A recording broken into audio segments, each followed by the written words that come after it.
Hello दोस्तों, recently एलुलोज को एक वंडर शुगर यानी जीरो कैलोरी शुगर जो कि हेल्थ बेनिफिट्स भी देता है इस तरह से प्रमोट किया जा रहा है। लेकिन क्या वाकई में ये बहुत सेफ है और क्या इसके लॉन्ग टर्म इश्यूज है, क्या इसके साथ स्टडीज है, आज जानने का प्रयास करेंगे कि वाकई में एलुलोज क्या सबको लेना चाहिए और क्या सबके लिए वर्थ इट है कि नहीं, और क्यों ऐसा है कि ज़्यादातर लोगों के लिए इसको ले पाना काफ़ी मुश्किल हो रहा है एज ऑफ नाउ।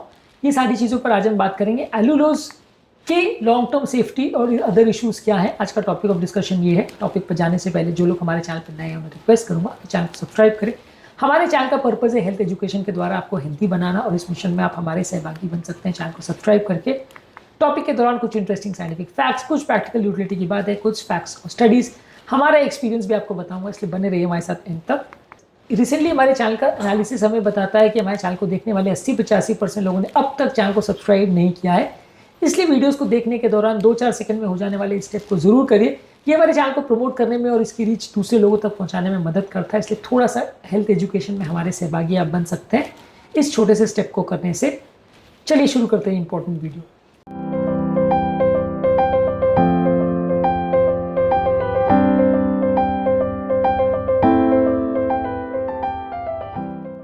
क्या आपने कभी एलुलोज ट्राई किया या इसके बारे में सुना है? कमेंट सेक्शन में लिख के हमें बताएं। एलुलोज बेसिकली एक रेयर तरीका का शुगर है, एक आर्टिफिशियल स्वीटनर नहीं है। ये थोड़ी मात्रा में किशमिश में और फिग्स में रहता है। इसमें कैलोरीज काफ़ी कम रहती है, 0.4 किलो कैलोरी पर ग्राम होती है। नॉर्मली शुगर में लगभग 4 किलो कैलोरी पर ग्राम होती है, इसमें 10 गुना कम होती है। क्योंकि बॉडी के अंदर ये जाता तो ज़रूर है लेकिन ये मेटाबोलाइज नहीं होता, यानी इसका पाचन नहीं होता और ये शुगर लेवल्स को नहीं बढ़ाता, इंसुलिन लेवल्स को नहीं बढ़ाता, यानी कि बॉडी के अंदर जाता ज़रूर है लेकिन ये बॉडी में इसका पाचन करने की क्षमता नहीं होती। इसी वजह से ये शुगर जैसा यूज होता है लेकिन ब्लड शुगर लेवल को नहीं बढ़ाता। तो इसका एक नुकसान भी है कि आपको बॉडी में अगर एनर्जी की जरूरत है या फ्यूल की जरूरत है तो आपको कोई एनर्जी नहीं मिलेगी। मान लीजिए अगर आप वो शुगर को या ग्लूकोज को इस हिसाब से खा रहे हैं कि बॉडी को एनर्जी देगा तो वैसा नहीं है। पर जहाँ पे आप उसको इस हिसाब से खा रहे हो कि एनर्जी ना दे और वजन ना बढ़ाए, चूंकि मेजोरिटी ऑफ द केस में एलुलोज को लेने का पर्पज ही वही है कि आप चाहते हो कि वजन को कम करे, डायबिटीज को कम करे, तो वहां पे आपके लिए अच्छा है। इस मामले में न्यूट्रिएंट्स जर्नल में 2020 में एक आर्टिकल पब्लिश हुआ था जहां पे बताया गया था कि 15 ग्राम डेली अगर एलुलोज आप खाते हैं तो इसके कोई एडवर्स मेटाबॉलिक और जीआई साइड इफेक्ट्स नहीं है। तो डेफिनेटली इसमें बहुत ज़्यादा साइड इफेक्ट्स नहीं देखने को मिल रहे हैं।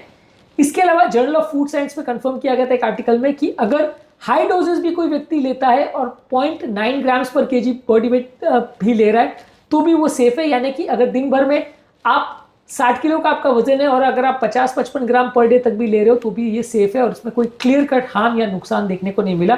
तो सेफ्टी की जहाँ तक बात है, इसमें बहुत ज़्यादा साइड इफेक्ट्स हाई डोज में भी उतने ज़्यादा देखने को नहीं मिले। एलुलोज का ज़्यादातर पाचन बॉडी में लिवर में होता है। ज़्यादातर 70% जो एलुलोज है वो बॉडी में लिवर में जाता है। यहाँ पे ये कन्वर्जन नहीं होता इसका बहुत ज़्यादा और ये ज़्यादातर यूरिन में ही निकल जाता है। इसका लिवर में पाचन होता है, इसलिए थोड़ा सा थियोरेटिकल कंसर्न ये रेज होता है कि फैटी लिवर में इसका क्या इशू होगा, पर ज़्यादातर इसमें बहुत ज़्यादा प्रॉब्लम नहीं होती है। 2021 में journal of agriculture and food chemistry में एक आर्टिकल पब्लिश हुआ था जिसमें चूहों पर यह दिखाया गया था कि बहुत हाई डोज में अगर आप इसको लेते तो ये लिवर के वजन को बढ़ा सकता है, थोड़ा लिवर एंजाइम बढ़ा सकता है। पर ह्यूमंस में अगर ये इफेक्ट होता है या नहीं होता है ये अभी क्लियर कट प्रूव नहीं हुआ है। बहुत हाई डोजेज में अगर आप इसको लेते हैं तो ह्यूमंस में ऐसा हो सकता है पर अभी तक प्रूव नहीं हुआ है। इसके अलावा अलग अलग व्यक्तियों की पेट की टॉलरेंस इसमें अलग अलग हो सकती है। कुछ लोग को ब्लोटिंग गैस और माइल्ड डायरिया का प्रॉब्लम हो सकता है। सॉर्बिटॉल में जैसा लोग को होता है वैसा कुछ लोग को इसमें प्रॉब्लम हो सकती है। हमारे रिसेंटली एक पेशेंट स्टीविया से एलुलोज पे स्विच ओवर किया था लेकिन उनको लूज मोशन और ब्लोटिंग का प्रॉब्लम हुआ था। वो दिन भर में 30 ग्राम पर डे तक एलुलोज ले रहे थे। हमने उनको कट डाउन करने को बोला और 10 ग्राम पर डे पर आने को बोला जिससे उनकी प्रॉब्लम कम हो गई। तो हायर डोजेज में लेने में पेट की प्रॉब्लम थोड़ी ज़्यादा हो सकती है। इसके अलावा कुछ स्टडीज में शो किया गया है कि ये आपके ब्लड शुगर लेवल्स को इनफैक्ट कम कर सकता है। यानी खाने के बाद जो ब्लड शुगर लेवल्स बढ़ता है वो 10 से 15% तक कम हो सकता है, जो कि एक चमत्कारी चीज़ है क्योंकि ज़्यादातर शुगर जो है जब आप खाना खाते हो और शुगर को लेते हो तो वो ब्लड शुगर लेवल्स को बढ़ाता है। पर ये एक उल्टा ही काम करता है कि ये 5 से 10 ग्राम अगर आप इसको लेते हो तो ये शुगर लेवल्स को कम कर सकता है थोड़ा बहुत। तो ओवरऑल डायबिटिक्स के लिए काफ़ी सेफ है, पर लेकिन बहुत हाई डोज में इसको लेना चाहिए या नहीं लेना चाहिए ये भी पूरी तरह से क्लियर नहीं है। पर डायबिटिक पेशेंट्स के लिए ये एक मिरेकल शुगर की तरह से प्रमोट किया जा रहा है। इसके अलावा अगर हम टॉक्सिसिटी इसकी बात करें तो चूहों पर एक स्टडी की गई थी जहाँ पे 5% ऑफ द डाइट को एल्यूलोज उनको दिया गया था, उनको थोड़ा लिवर के चेंजेस और किडनी का वेट बढ़ते हुए देखा गया था। हालांकि कोई सीरियस मृत्यु दर या कैंसर के रिस्क उनमें देखने को नहीं मिले थे। इसमें कोई जेनेटिक टॉक्सिसिटी या कैंसर वगैरह का रिस्क नहीं है। ज्यादातर 2018 में एक स्टडी पब्लिश हुई थी जहां पर बताया गया था कि कोई डीएनए म्यूटेशन या कार्सिनोजेनिक चेंजेस ये नहीं करता है। तो ओवरऑल ये लॉन्ग टर्म स्टडीज में भी सेफ पाया गया है। पेट के माइक्रोबियल फ्लोरा में इसका कैसा इफेक्ट है वो क्लियर कट कंफर्म नहीं है। आपके पेट के खराब बैक्टीरिया जो शुगर खाने से बढ़ जाते हैं उनको ये सपोर्ट नहीं करता है। ये ज्यादा मात्रा में खाने से पेट के बैक्टीरिया को कैसा अफेक्ट करेगा, वो अच्छा बैक्टीरिया बढ़ेगा या नहीं बढ़ेगा, ये अभी तक पूरी तरह प्रूव नहीं हुआ है। हालांकि ये एक इंपॉर्टेंट फैक्टर है और बहुत सारी बीमारियों में इससे फर्क पड़ता है, इसलिए इस पर भी ध्यान देना जरूरी है। फ्यूचर में इस मामले में स्टडीज आ सकती है। बहुत ज्यादा मात्रा में लेने से ये आपकी इनडायरेक्टली हंगर सिग्नल्स को अफेक्ट कर सकता है और ओवर ईटिंग का बिहेवियर इंड्यूस कर सकता है। क्योंकि कई बार जब आप बहुत ज़्यादा मीठा खाते हो तो ब्रेन को मैसेज जाता है कि कैलोरी आने वाली है, वो इंसुलिन बनाता है।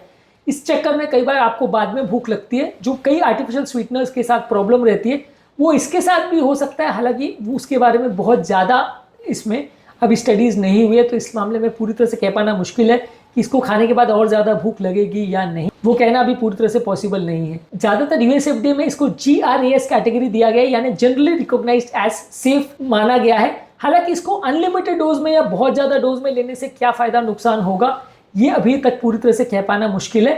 ज़्यादातर इसके बारे में अभी बहुत ज़्यादा ह्यूमन डेटा अवेलेबल नहीं है। ज़्यादातर इसके साथ जो सेफ्टी स्टडीज़ हुई है वो लगभग 4 महीने से 6 महीने तक की हुई है और उन्होंने कोई सिग्निफिकेंट मेटाबॉलिक, हिपैटिक, किडनी का या माइक्रोबियल इम्पैक्ट ज़्यादा नहीं इसमें बताया है।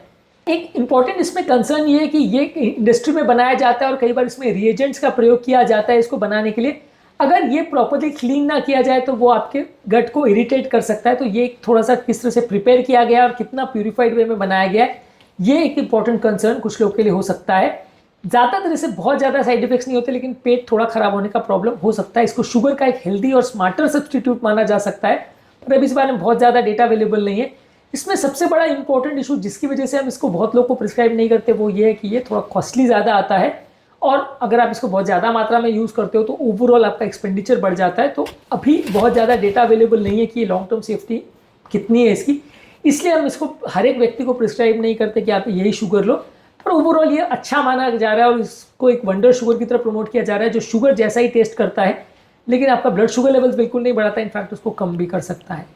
इसके अलावा इसका एक और बेनिफिट है, ये आपकी यूरिक एसिड के एक्सक्रीशन को बढ़ा सकता है। बाकी शुगर्स आपकी यूरिक एसिड लेवल को उल्टा बढ़ाते हैं, लेकिन गाउट वाले पेशेंट में उल्टा फ़ायदा कर सकता है कि यूरिक एसिड को यूरिन में निकालता है, जिसकी वजह से आपका यूरिक एसिड लेवल थोड़ा कम हो सकता है। डेंटल डिजीजेज बाकी शुगर को खाने से बढ़ती है, इसमें वो प्रॉब्लम नहीं होती क्योंकि आपके बैक्टीरिया जो है वो इसका पाचन नहीं कर पाते, इसलिए इस शुगर को खाने के बावजूद आपको मीठा लगता है, लेकिन वहाँ कीटाणु ज़्यादा नहीं पनपते। तो डेंटल इश्यूज़ वाले पेशेंट्स या जिनको दांतों में कीटाणु का प्रॉब्लम है वहाँ इसको खाने से प्रॉब्लम नहीं आती है। इसके अलावा ये 70% जो है यूरिन में डायरेक्टली निकल जाता है, तो अगर किसी को किडनी का अगर प्रॉब्लम है या डायलिसिस वगैरह पे पेशेंट तो वहाँ पे इसको यूज़ कर सकते हैं या नहीं कर सकते, वो इशू हो सकता है, देखना पड़ेगा। क्योंकि अगर यूरिन नहीं आ रहा है तो वहाँ पे बॉडी में इकट्ठा हो सकता है, क्योंकि 70% नॉर्मली ये बिना पाचन के यूरिन में निकल जाता है। तो किडनी डिजीज़ वाले पेशेंट में या किडनी फेलियर वाले पेशेंट में या जिनको यूरिन नहीं आ रहा है वहाँ पे ये सेफ है, यानी इसका क्लियर कट डेटा अवेलेबल नहीं है। इसके अलावा इस तरह के केसेस में जो बाकी स्वीटनर्स के साथ प्रॉब्लम आती है कि कई बार लोग सबकॉन्शियसली अनकॉन्शियसली ओवर ईटिंग करने लगते हैं कि उनको लगता है कि वो क्योंकि एल्यूलोज यूज़ कर रहे हैं या ऐसा शुगर यूज़ कर रहे हैं जो कैलोरी नहीं देते, तो बाकी चीज़ों को वो कितना भी खा सकते हैं, जिसकी वजह से बाकी चीज़ों में ओवर ईटिंग हो जाती है और वजन कम होने के बदले बढ़ जाता है। तो ओवरऑल आपको ध्यान रखना है कि बाकी चीज़ों को ओवर ईट ना करें यदि आप इससे प्रॉपर हेल्थ बेनिफिट चाहते हैं। तो आज के टॉपिक में हमने बात करी कि एल्यूलोज के लॉन्ग टर्म सेफ्टी इश्यूज और कंसर्न्स क्या हैं और क्यों इसको ज़्यादातर केस में हर पेशेंट को रिकमेंड अभी तक नहीं किया जा रहा है। एल्यूलोज के बारे में हमारा फाइनल वर्डिक्ट ये है कि ये बहुत प्रॉमिसिंग नया शुगर है और इसके बारे में अभी बहुत ज़्यादा रिसर्च तो नहीं हुई है, लेकिन हाँ अगर किसी व्यक्ति को लिवर और किडनी का प्रॉब्लम ऑलरेडी है तो वहाँ पे इसको थोड़ा कम डोज में या कम मात्रा में यूज़ करना पड़ेगा। इसके अलावा बच्चों में और प्रेग्नेंट फीमेल में भी इसको बहुत ज़्यादा यूज़ नहीं करना चाहिए, क्योंकि इस मामले में भी सेफ्टी डेटा अभी तक अवेलेबल नहीं है।